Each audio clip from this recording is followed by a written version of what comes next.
Welcome back to our channel. நான் தான் உங்கள் ஃபேவரட் தமிழ்னு பேசிகிட்டு இருக்கேன். இன்றைக்கான வீடியோ என்ன பார்க்க போகிறோன்னு வந்து பார்த்தீங்கன்னா, நம்ம தமிழ் ஆக்டர்ஸுக்கு பேர் இருக்கும். அது மட்டும் இல்லாமல் நிக்நேம், மக்களால் வைக்கப்பட்ட நிக்நேம் வந்து பார்த்தீங்கன்னா இந்த வீடியோவில் இருக்குது. ஃபுல்லாக பார்க்கலாம். நம்ம சேனலுக்கு புதுசாக சப்ஸ்கிரைப் பண்ணிக்கோங்க.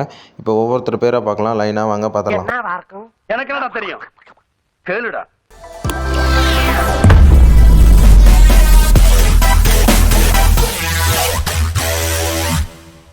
ரஜினி, நம்ம ரஜினிக்கு வந்து பார்த்திங்கன்னா சூப்பர் ஸ்டார் தலைவர் அப்படிங்கிறது வந்து பார்த்திங்கன்னா 2 பேர் இருக்குது.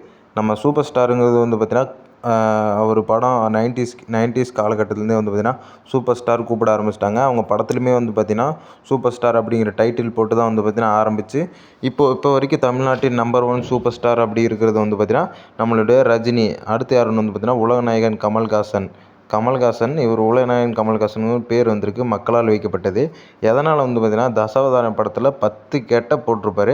10 கெட்டப்புமே வேறு லெவலில் அவரோட ஆக்டிங்க்கு மரண மாசாக பண்ணியிருப்பார். அதுலேருந்து வந்து பார்த்திங்கன்னா நம்ம கமல்ஹாசனுக்கு உலகநாயகன் கமல்ஹாசன் அப்படிங்கிற ஒரு பேருமே வந்துருச்சு. இப்போ ரிலீஸ் ஆக படம் தான் வந்து பார்த்திங்கன்னா தக் லைஃப் அப்படிங்கிற படம் இவருக்கு. அடுத்து வந்து பார்த்திங்கன்னா ஜோசப் விஜய் இவருக்கு வந்து பார்த்திங்கன்னா இளைய தளபதி அப்படிங்கிற ஒரு பேருமே இருக்குது. அடுத்து வந்து பார்த்திங்கன்னா இப்போ புதுசாக கட்சி ஆரம்பிச்சிருக்காரு, படம் நடிக்க மாட்டேன்னு சொல்லியிருக்காரு. இந்த இடையில வந்து பார்த்திங்கன்னா இவர் மக்கள் சூப்பர் ஸ்டார்னு தான் கூப்பிட்றாங்க. அடுத்து சூப்பர் ஸ்டார் ரஜினிக்கு அப்புறம் சூப்பர் ஸ்டார் அப்படின்னு செல்லமாக அழைச்சிட்டு வராங்க. 2026 வந்து பார்த்திங்கன்னா நம்ம தளபதி வந்து பார்த்திங்கன்னா போட்டி போட போகிறாரு. இவரை பிடிக்குன்னா கமெண்டில் சொல்லுங்கள். யார் யார் நம்ம தளபதிக்கு ஓட் போடுவீங்க, ஓட் போட்டு ஜெயிப்பாரா மாட்டாங்களா அப்படிங்கிறத மறக்காமல் கமெண்டில் சொல்லுங்கள். நம்ம தளபதிக்கு வந்து பார்த்திங்கன்னா அடுத்து ரிலீஸ் ஆகிற படம் தான் வந்து பார்த்திங்கன்னா கோட், வெங்கட் பிரபு டைரக்ஷனில். அடுத்து வந்து பார்த்திங்கன்னா நம்ம அஜித், இவருக்கு வந்து பார்த்திங்கன்னா தல அஜித் அப்படிங்கிற ஒரு பேர் இருக்குது. இதெல்லாம் தலையெல்லாம் வேணாம் அப்படின்னு சொல்லி வந்தாங்க. நம்ம அஜித் வந்து பார்த்திங்கன்னா அஃபீஷியலாகவே சொல்லியிருக்காரு, தலைன்னு யாருன்னு என்னை கூப்பிட வேணாம், அஜித்துன்னு கூப்பிட்டா போதும், அந்த பேர் மட்டும் போதும் அப்படின்னு சொல்லியிருக்காரு. எந்த ஆடியோ லான்ச்சுக்குமே போனது கிடையாது. ஒவ்வொரு ஆடியோ லான்ச்சுக்கு போவார். ஆனால் இப்போ வந்து பார்த்திங்கன்னா எந்த ஆடியோ லான்ச்சுக்கும் போகிறது கிடையாது. இவர் பேர் சொன்னாலே வந்து பார்த்திங்கன்னா அரங்கமே அதிர்னு சொல்லி அவ்வளோ அந்தளவுக்கு மாஸ் இருக்குது. இவருக்கு அடுத்த படம் தான் வந்து பார்த்திங்கன்னா நம்ம விடாமுயற்சி டைரக்ஷன் போயிட்டுருக்கு.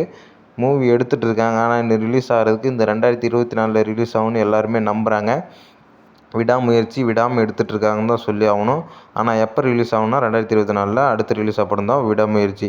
அடுத்து வந்து பார்த்திங்கன்னா தனுஷ், இவருக்கு வந்து பார்த்திங்கன்னா நடிப்பின் அசுரன் அப்படிங்கிற ஒரு பேர் இருக்குது. எதனாலன்னு வந்து பார்த்திங்கன்னா அசுரன் அப்படிங்கிற ஒரு படம் வந்திருக்கு வெற்றிமாறன் டைரக்ஷனில். அதுலேருந்து பார்த்திங்கன்னா நம்ம நடிப்பின் அசுரன் அப்படின்னு வந்து பார்த்திங்கன்னா மக்கள் கூப்பிட ஆரம்பிச்சிட்டாங்க, ரசிகர்கள்.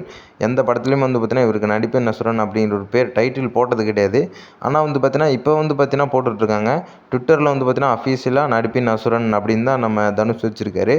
இந்த வரக்கூடிய காலகட்டத்தில் வந்து பார்த்திங்கன்னா நடிப்பின் அசுரன் அப்படின்னு அவர் படத்தில் வந்து பார்த்திங்கன்னா இன்ட்ரடக்ஷன் போடும்போது போடுறதுக்கு வாய்ப்பு இருக்குன்னே சொல்லி ஆகலாங்க.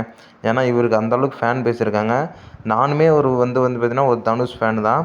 ரசிகர்களால் வைக்கப்பட்டது தான் வந்து பார்த்திங்கன்னா நடிப்பின் அசுரன். இவருக்கு அடுத்த ரிலீஸ் ஆக படம் விட D50, ராயனுக்கு 2 படம் இருக்குது. அடுத்து வந்து பார்த்திங்கன்னா சிவகார்த்திகேயன், இவருக்கு வந்து பார்த்திங்கன்னா எந்த ஒரு பேருமே கிடையாது. SK அப்படிங்கிற ஒரு பேர் தான் இருக்குது.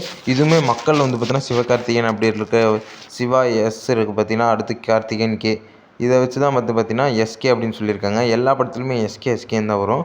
மக்கள் யாருமே இவங்களுக்கு பேர் வைக்கல, இவருக்கு பேர் வைக்கல. பேர் வேணாம்னு சொல்லியிருக்காருங்க பெருந்தன்மையாக. பேரெல்லாம் வேணாம். அடுத்து இவருக்கு ரிலீஸ் ஆகக்கூட படம் வந்து பார்த்திங்கன்னா என்னென்னு தெரியல, மறக்காம கமெண்ட்டில் சொல்லுங்கள். அடுத்து வந்து பார்த்திங்கன்னா சூர்யா, இவருக்கு வந்து பார்த்திங்கன்னா நடிப்பின் நாயகன் அப்படிங்கிற ஒரு பேருமே இருக்குது. இவர் எதனால் வந்துன்னா ரோலெக்ஸ் கேரக்டர் பயங்கரமாக இருக்கும், இப்போ ரீசெண்டாக வந்துச்சு. அடுத்து வந்து பார்த்திங்கன்னா இவர் நடிப்பின் நாயகன் தான் இவர் பேர். சாரி, மாற்றி சொல்லிட்டேன். இவரெல்லாம் யாருக்கு பிடிக்குன்னு மறக்காமல் கமெண்ட்டில் சொல்லுங்கள். எனக்கு தெரிஞ்சு விக்ரம் படத்தில் ரோலெக்ஸ் கேரக்டர் 5 நிமிஷம் வந்தாலும் பயங்கரமாக நடிச்சிருப்பார். வாரணம் ஆயிரம் படத்துலையும் அப்படி தான் அப்பா கேரக்டரு, அண்ணன் கேரக்டரு அப்படின்னு நிறைய மாஸ் காட்டியிருப்பாருன்னு சொல்லுவாங்க. இவருக்கு கங்குவா அப்படிங்கிற படம் ரிலீஸ் ஆகிருக்கு. அடுத்து வந்து பார்த்திங்கன்னா விஜய் சேதுபதி, மக்கள் செல்வன். இவருக்கு வந்து பார்த்திங்கன்னா மக்கள் தான் பேர் வச்சாங்க, மக்கள் செல்வன். ஏன்னா அந்தளவுக்கு திறமையாகவும் நடிச்சிருப்பார். பேட்டை படத்தில் நம்ம ரஜினி கூட நடிச்சிருப்பார். வேறு லெவலில் நெகட்டிவ் கேரக்டரும் நிறையா பண்ணிகிட்ருக்காரு. அடுத்து வந்து பார்த்திங்கன்னா மாஸ்டர் படத்தில் பவானிங்கிற கேரக்டர், விக்ரம் படத்தில் சந்தானம் கேரக்டரு, நிறையா இப்போ வில்லன் ரோல் தான் பண்ணிகிட்ருக்காரு. இவர் வில்லனாக வச்சு நடித்தா எல்லாமே இதாகிடும். ஜாவான் படம் அதுவுமே வேறு லெவல் இருக்குன்னு சொல்லலாம். இவர் வில்லனாக நடித்தா சூப்பராக இருக்கும். அடுத்து யார் இருக்கான்னு வந்து பார்த்திங்கன்னா நம்ம சிம்பு. இவருக்கு நிறைய பேர் இருக்குது. Little super star, STR, Silambarasan, TR, ஆத்மன், அப்படிங்கிற நிறைய பேருமே இருக்குது. இவருமே வந்து பார்த்தீங்கன்னா ஒரு நல்ல கேரக்டர் தான். இவருக்கு வந்து பார்த்தீங்கன்னா இப்போ ரீசெண்டாக வந்து பார்த்தீங்கன்னா என்ன டைட்டில் போடுறாங்கன்னா ஆத்மன் சிலம்பரசன் டிஆர் அப்படி தான் போடுவாங்க. இவங்க அப்பா பேர் வந்து பார்த்தீங்கன்னா டி ராஜேந்திரன், அதனால் டிஆர்னு போடுவாங்க. இவர் வந்து பார்த்தீங்கன்னா 90s காலத்துலேருந்து சின்ன சின்ன கேரக்டராகவே நடிச்சிருக்காரு சின்ன பையன்லேருந்தே. இது வரைக்குமே சினிமா தான் வாழ்க்கை அப்படின்னு நினச்சிட்டு இருக்காரு.